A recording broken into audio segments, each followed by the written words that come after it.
दत्तात्रेय, त्रिदेव का अवतार और ज्ञान का सागर। क्या आप जानते हैं, प्राचीन भारत में एक ऐसे संत हुए जो त्रिदेवों का अवतार थे? आइए, दत्तात्रेय की रहस्यमय कथा में डूबें।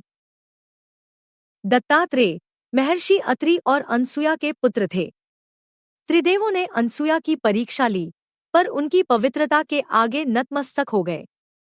प्रसन्न होकर उन्होंने वरदान दिया कि वे तीनों उनके पुत्र रूप में जन्म लेंगे। इस प्रकार दत्तात्रेय का जन्म हुआ, 3 सिर और 6 हाथों वाले, जो त्रिदेवों के अंश थे। वे ज्ञान और दिव्यता का प्रतीक थे।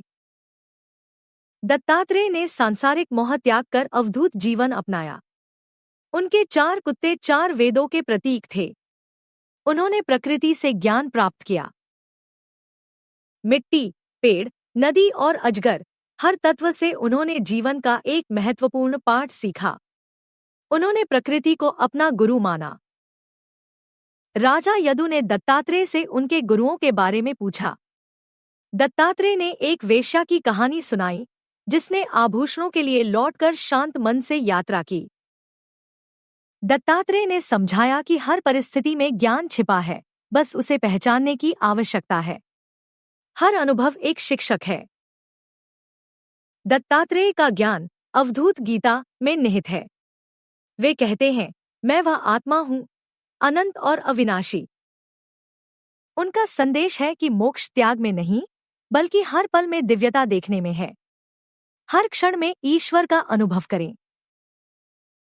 दत्तात्रेय के ज्ञान को और गहराई से जानने के लिए अवधूत गीता पढ़ें। इस वीडियो को लाइक करें, शेयर करें और हमारे चैनल को सब्सक्राइब करें, ताकि आप ऐसे ही ज्ञानवर्धक वीडियो देखते रहें। एक बार एक शिकारी ने दत्तात्रेय को जंगल में ध्यानमग्न देखा। उसने ऋषि का मजाक उड़ाते हुए पूछा, शिकार करने के बजाय प्रार्थना में समय क्यों बर्बाद करते हो? दत्तात्रेय मुस्कुराए और बोले, तेरे तीर शरीर मारते हैं, पर अज्ञान आत्मा को मारता है। आंखें खोलकर देख, असली शिकार क्या होता है। वे ध्यान में बैठ गए और शिकारी ने अपने पिछले जन्मों के दृश्य देखे। विचलित होकर उसने धनुष गिरा दिया और दत्तात्रेय का शिष्य बन गया। एक बार देवियों लक्ष्मी, सरस्वती और पार्वती ने दत्तात्रेय की भक्ति से ईर्ष्या की। उन्होंने श्राप दिया, तुम पागल की तरह भटकोगे। दत्तात्रेय हंसते हुए बोले, तुम्हारा श्राप मेरे लिए वरदान है। अब मैं सांसारिक बंधनों से मुक्त हो जाऊंगा। देवियां नतमस्तक हुईं और श्राप वापस ले लिया। दत्तात्रेय ने कहा, असली पागलपन धन, ज्ञान और शक्ति का मोह है। एक शिष्य ने दत्तात्रेय से पूछा, ब्रह्मांड कितना बड़ा है? ऋषि ने एक बरगद का बीज उसकी हथेली में रखा और कहा, इस बीज में पूरा ब्रह्मांड समाया है। शिष्य के देखते ही बीज चमकता हुआ ब्रह्मांड बन गया।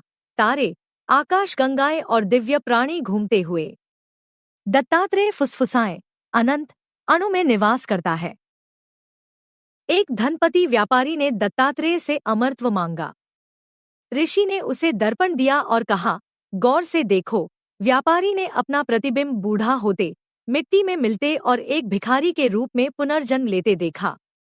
डरकर उसने दर्पण गिरा दिया।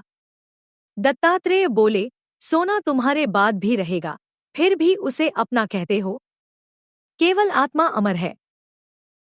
ध्यान करते समय दत्तात्रेय ने एक बच्चे को रेत का किला बनाते देखा। बच्चे ने कहा, मैं भगवान के लिए मंदिर बना रहा हूँ। दत्तात्रेय उसके साथ खेलने लगे। शिष्यों ने पूछा, यह अशुद्ध व्यवहार क्यों? ऋषि बोले, यह बच्चा निष्काम आनंद से पूजा कर रहा है। तुम खोखले रीति रिवाजों में उलझे हो। कौन ईश्वर के करीब है? कुछ पंडितों ने दत्तात्रेय को शास्त्रार्थ की चुनौती दी। ऋषि ने घंटों मौन रहकर उत्तर दिया। निराश होकर पंडित चले गए। एक गरीब किसान रुका और रोते हुए बोला, आपके मौन ने मेरा अहंकार तोड़ दिया। मुझे शांति मिल गई। दत्तात्रेय मुस्कुराए, सबसे गहरे सत्य निर्वचनीय होते हैं।